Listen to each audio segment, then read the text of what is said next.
the relationship between the conscious and the subconscious mind. The conscious mind is very small. Let's say this is the one, it's like a golf ball on top of a basketball.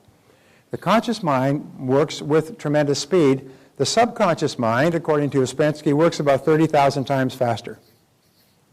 The subconscious mind works instantaneously. The conscious mind deliberates and reflects and reads and thinks and takes notes and analyzes and so on. The subconscious mind works instantaneously. One of the examples they used is that if you were to take a glass of whiskey, all right, and you were to take it to a chemical lab, and you were to break it down and to steam it and break it apart and analyze it in a microscope, that could take you 8 hours. If you took a shot of whiskey, you would feel the effect of that whiskey almost instantaneously. In terms of the 8 hours in the lab, it would be 1 second in the subconscious to completely analyze that whiskey. Sometimes you'll meet a person, by the way, and you'll have an instant feeling about them. Spontaneous resonance, that sympathetic resonance. And it'll be based on your entire lifetime of experience, will instantaneously give you a feeling or impression about that other person. Your subconscious mind works 30,000 times faster than the conscious mind. That's why it works beyond thought. When you have a subconscious impulse, it'll come so instantaneous it's almost impossible to stop it, at least initially. We'll talk about this as we go. So this is the subconscious mind. Your subconscious mind is like a massive data bank. It stores and retrieves data. It contains every single piece of information that you've ever taken in your entire life. It stores it away, and it stores it away neatly. And that's why sometimes you can recall something that you read 5 or 10 years ago. It'll just pop into your mind. Sometimes it'll be a factoid. Now, the recall is perfect. The memory is poor. The recall is there. That's why people who are under hypnosis can often remember things when they were 3 years old when they're 50. They can remember words that were said, what their mother was wearing, the bedroom they were growing up in. They can remember things that happened decades ago because it's all stored permanently. Just as the recall, the memory is good, but the recall sucks. Now, one of the roles of the subconscious mind is to store and retrieve data. You put the data away and to bring it back, and the conscious mind commands, and the subconscious mind obeys. The conscious mind commands, the subconscious obeys. Joseph Murphy wrote about the power of your subconscious mind. Well, he didn't really understand, because you'll learn tomorrow about the superconscious.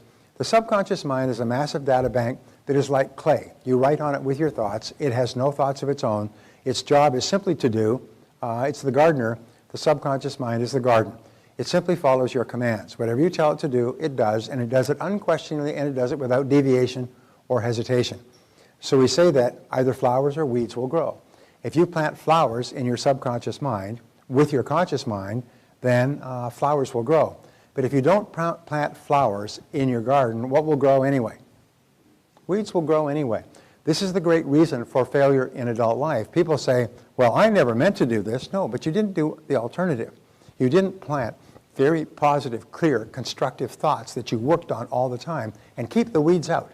Keep the negative thoughts out. Because if you don't have very clear, positive goals that you're working on all the time, what happens is the weeds will grow. And the weeds are the fears and the doubts and the anxieties and the tensions and the frustrations and the negativity and the anger and all those things that preoccupy us. We say that you could take your mind like this, is that, and this is positive, this is negative, this is you, and it's hard to keep your mind positive. You have to work on it all the time, but the automatic default setting of your brain is negative. So if you're not consciously thinking a positive, creative thought, you automatically default to a worry or a problem. In fact, while I'm talking to you today, every so often, you'll have a couple of seconds and you think of a money problem, a relationship problem, a health problem, a family problem, a business problem. Your mind just keeps defaulting back to your problem. You can't stop it until it becomes a habit for you most of the time to think about the things that you want, which is where we are going. All right, so either flowers or weeds will grow. So we say that the key role of the subconscious mind is to keep your behavior consistent with your previous behaviors. So whatever you have done in the past, your subconscious mind keeps you consistent with that behavior. This is called the comfort zone. If you've earned a certain amount in the past and you earn too much, your subconscious mind will give you all kinds of ideas to get rid of the money. If you're earning too little, your subconscious mind will give you all kinds of ideas and goadings to earn more. The law of subconscious activity says that the subconscious makes all of your words and actions fit a pattern consistent with your self-concept. So, for example, I am a professional speaker. When I am speaking to a small or large group, I feel completely confident, probably because I've done several hundred hours of research and preparation. So I feel very confident. Also, I've done it 5,000 times and had positive responses.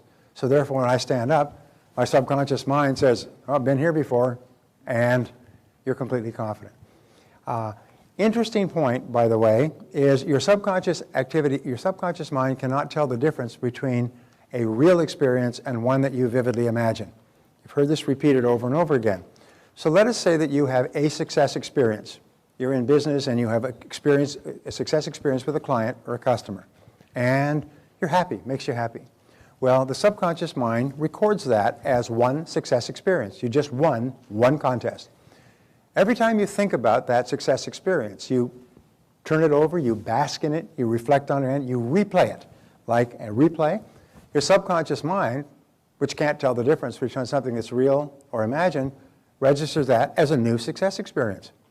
And each time you think about it again, your subconscious mind registers as a new success experience. So you can actually transform your thinking by taking one successful event, real or imagined, and just replaying it in your mind, just thinking about it in your mind. And each time you think about it, the subconscious mind says, there he goes again, he's successful again, there she goes again, she just had another success. Imagine you've had 50 successes in a row. What kind of confidence will your subconscious mind be giving you when you go into the next event? You'll be brimming with confidence and self-esteem, and your self-image will be positive. Your whole body language and stature will be different if you just won 50 times in a row.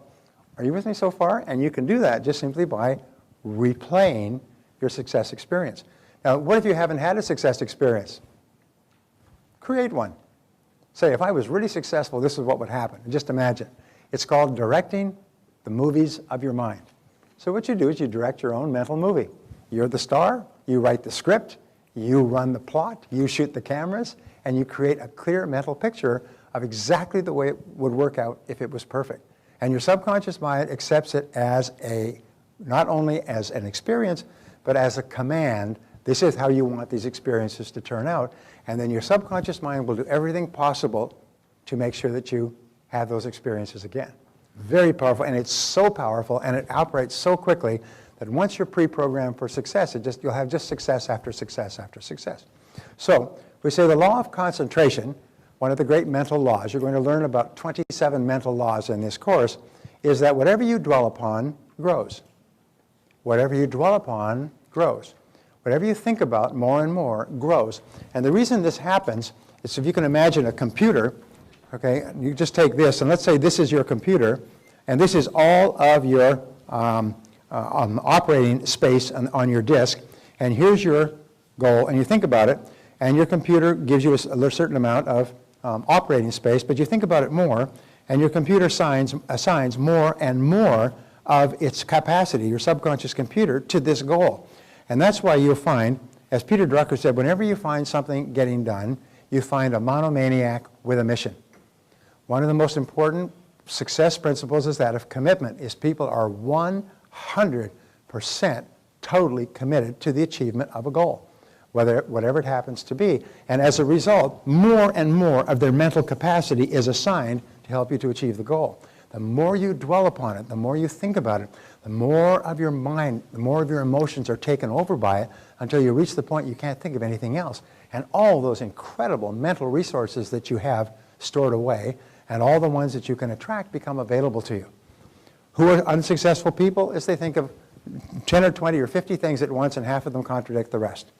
And if they got this, they couldn't get that, and they want to play golf, and they want to have lots of money, and they want to be thin, but they want to eat cheesecake. And so you have a positive thought and a negative thought, and they just keep canceling each other, and not a darn thing happens. But successful people are really, really clear about what it is they really want. And what they do is they think about it all the time. And the more they think about it, the more ideas they have, the more positive they become. Thinking about a goal, by the way, that you want to achieve makes you happy. It raises your self-confidence.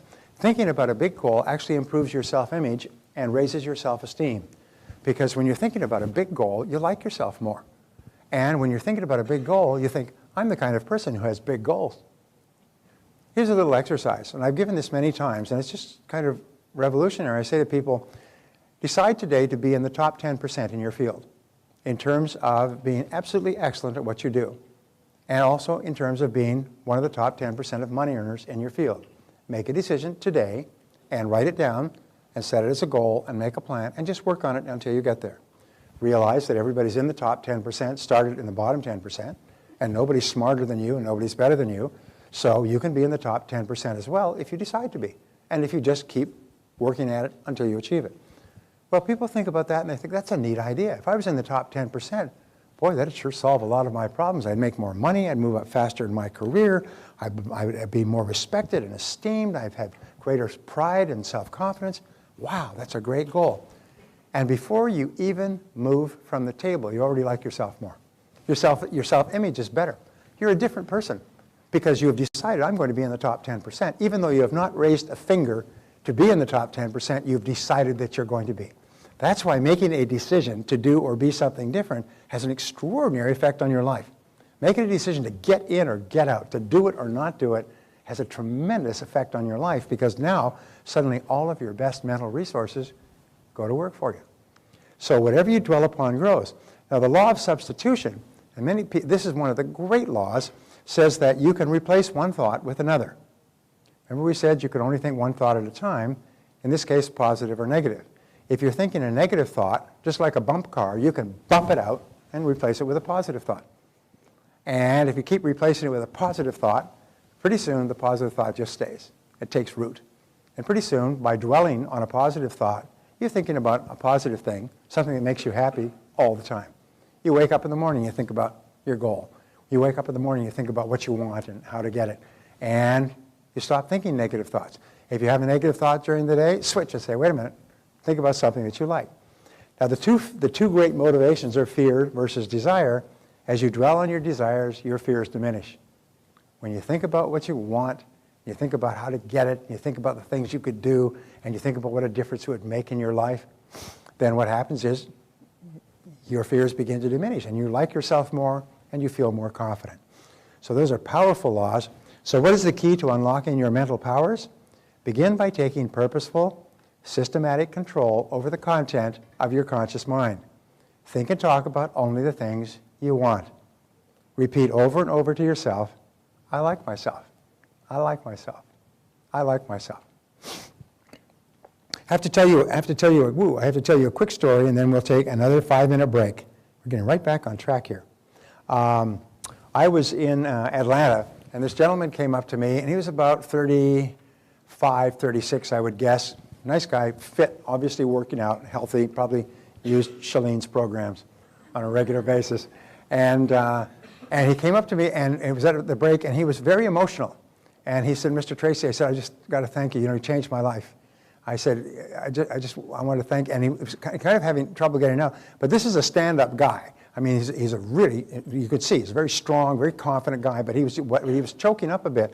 And I said, I just put my arm around him. I said, tell me what happened.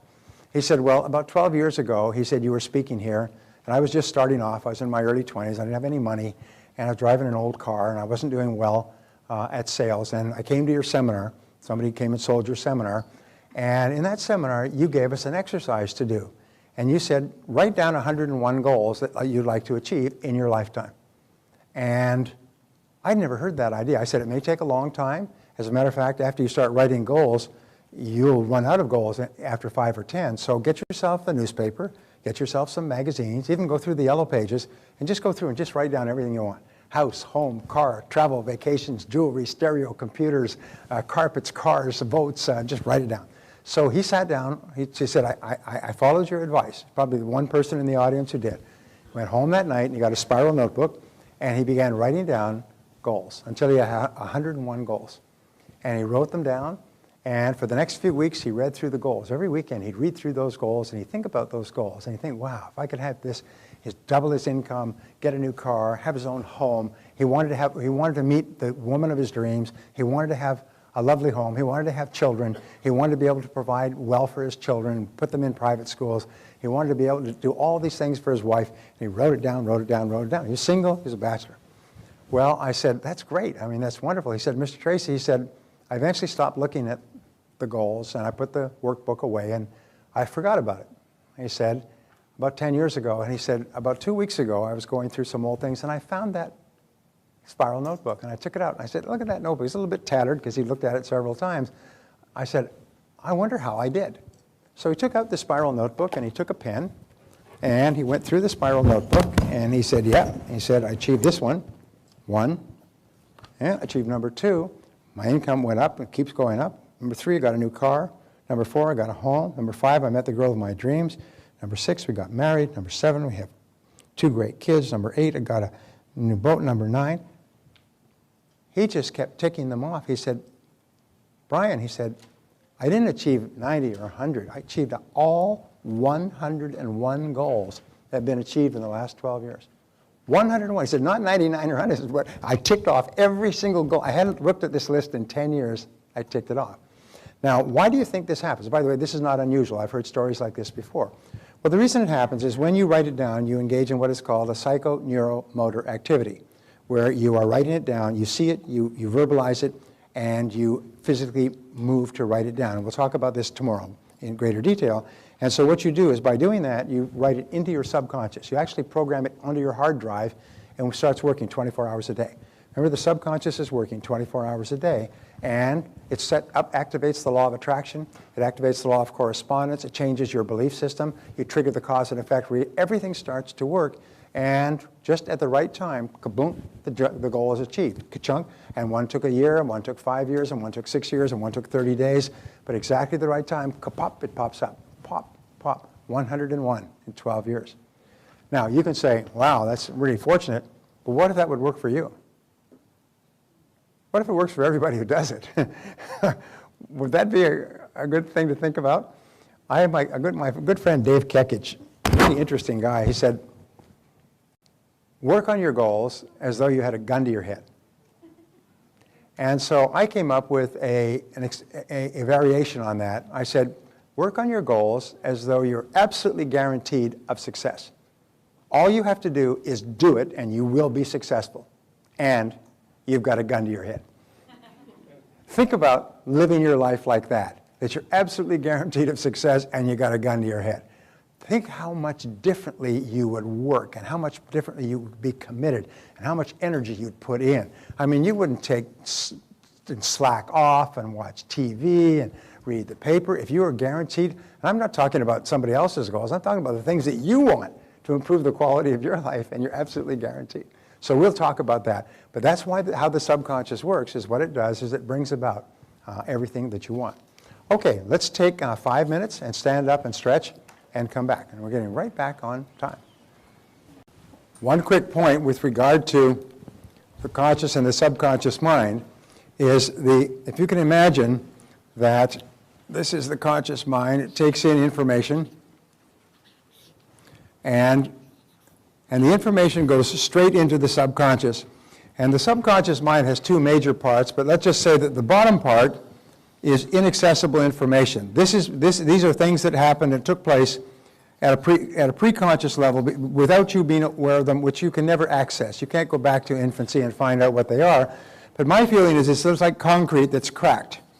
And the concrete that's cracked, you can actually fill the cracks, like with a sealant, by driving this command, I like myself, I like myself, I like myself, into your subconscious mind. What it does is it affects and changes everything else, all of your other subconscious programming, but it also goes in and replaces and fills those cracks that in your psyche and subconscious going back from infancy, where it may have caused you not to like yourself.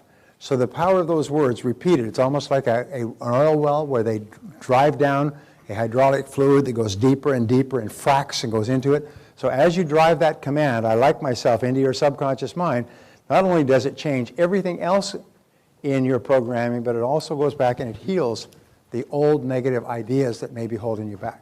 So I just thought I would mention that for you. All right, now this next chapter, this next session is really, really important. We call this your taking charge of your life. And many people who've come to me all over the world and say, you changed my life, and I say it was because of this, wasn't it? And they said, yes, that's what changed my life.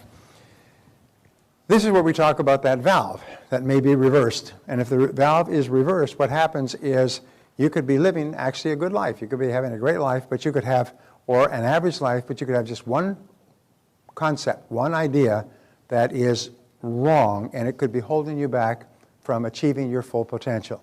Remember, our great goal in life, my great goal, is to fulfill our full potential, to become everything that you are capable of becoming, and whatever you've accomplished up to now is merely a hint or a shadow of what you're truly capable of. Many years ago, there was a woman who grew up on a farm, and she didn't get past the 8th grade. Then she got married off to a local farmer's son, and she had children. And when she was a little girl, the age of 16, she got married about 16 or 17.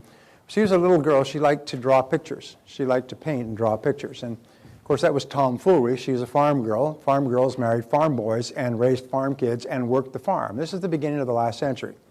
And so she did. Some of you know who I'm talking about. So she went back to work. She'd always had that sort of fantasy in the back of her mind of doing little drawings. And she and her husband raised several children on a scrubble farm back in Pennsylvania. And she worked hard, and they worked hard her whole life. And then their children grew up, got married, and had children, and they had children. And finally, at the age of 65, 66, her hands were gnarled. She had arthritis. And her doctor told her, you can't work anymore. You can't work the farm anymore. You just can't be working 8, 10, 12 hours a day. And besides, you've got a Social Security check. They'd never made any money. They'd scrabbled and mucked their whole lives. You've got a Social Security check. Why don't you just back off? You know, you're older. You're worn out.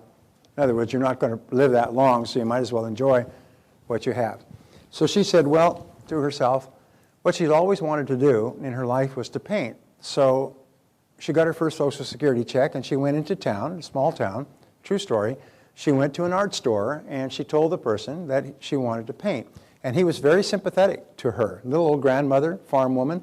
And he said, sure. He said, well, let me help you, and I'll get you some basic paints and some basic easels and things like that. So he got her set up, and she took this stuff back and set up her little easel behind the barn, and she began painting little pictures of the farm. These became known as primitive rural American landscapes. It's a whole new category of painting that was pioneered by Grandma Moses. She started painting in her late 60s and early 70s.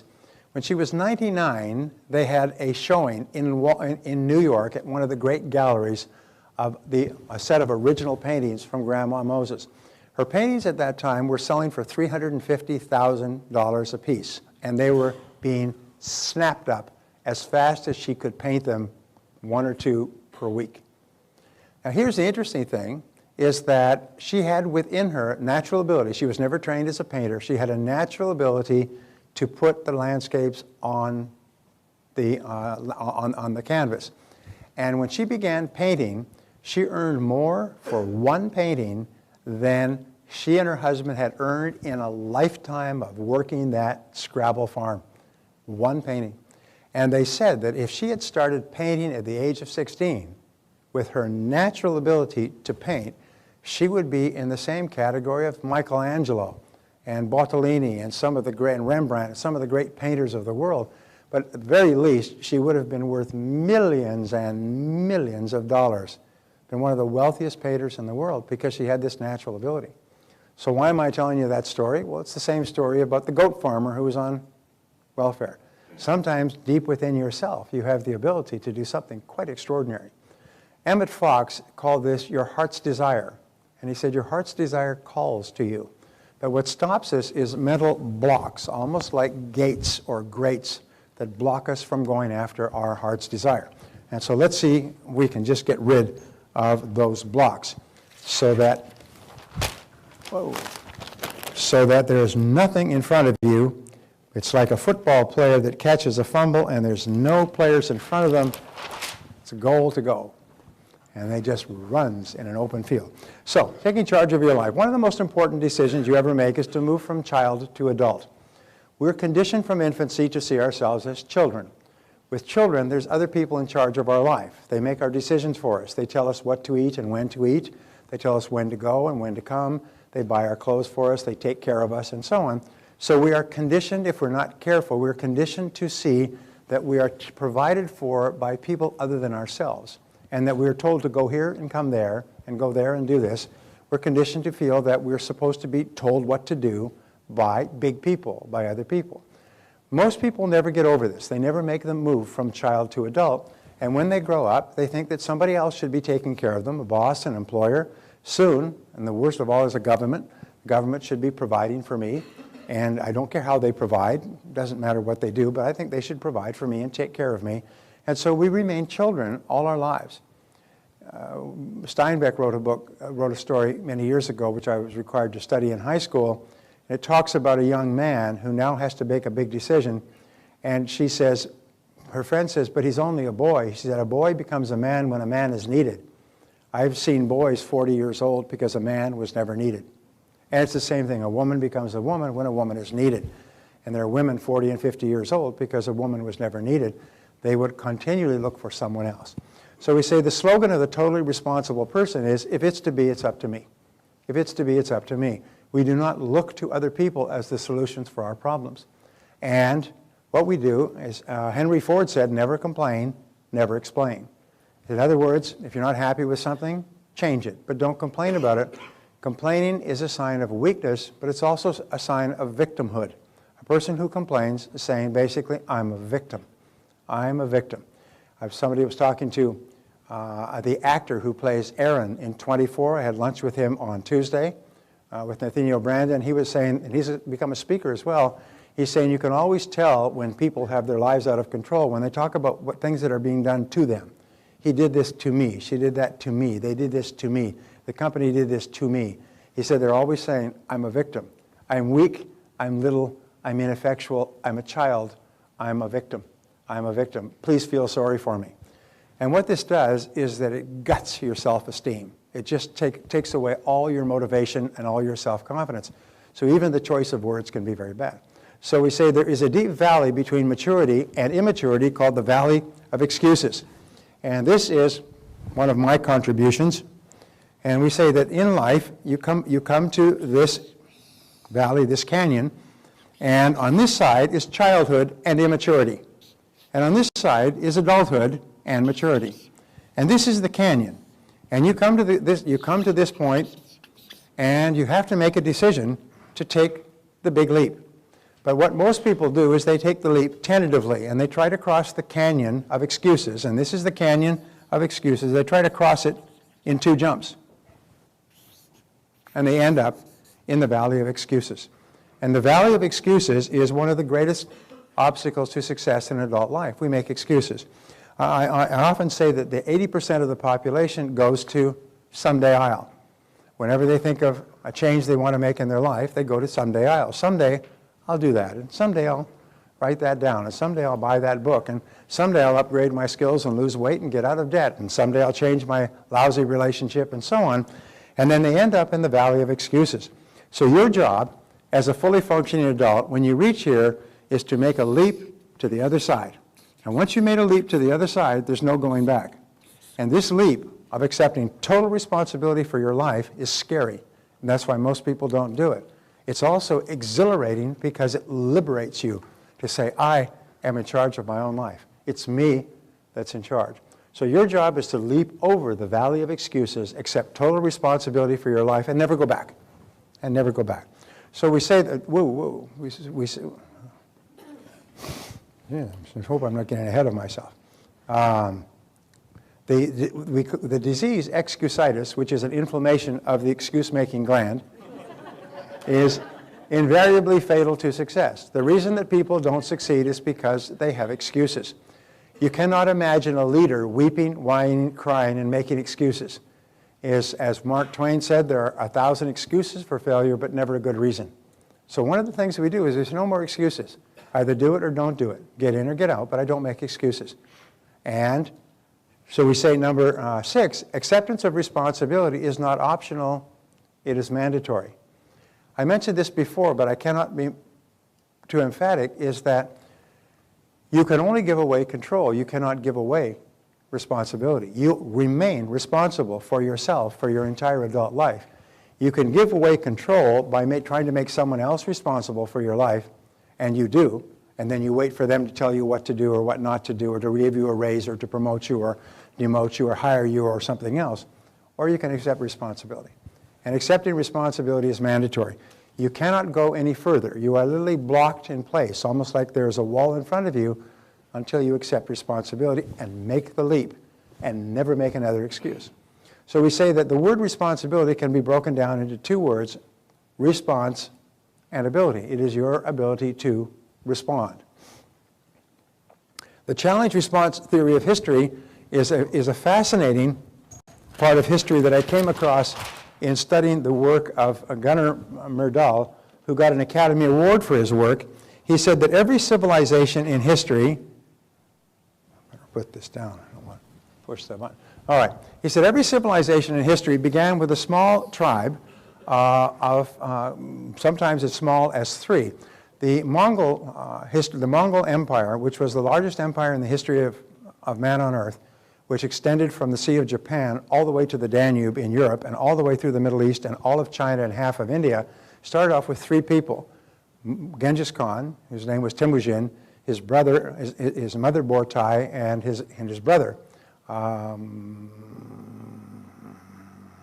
Doesn't escape me.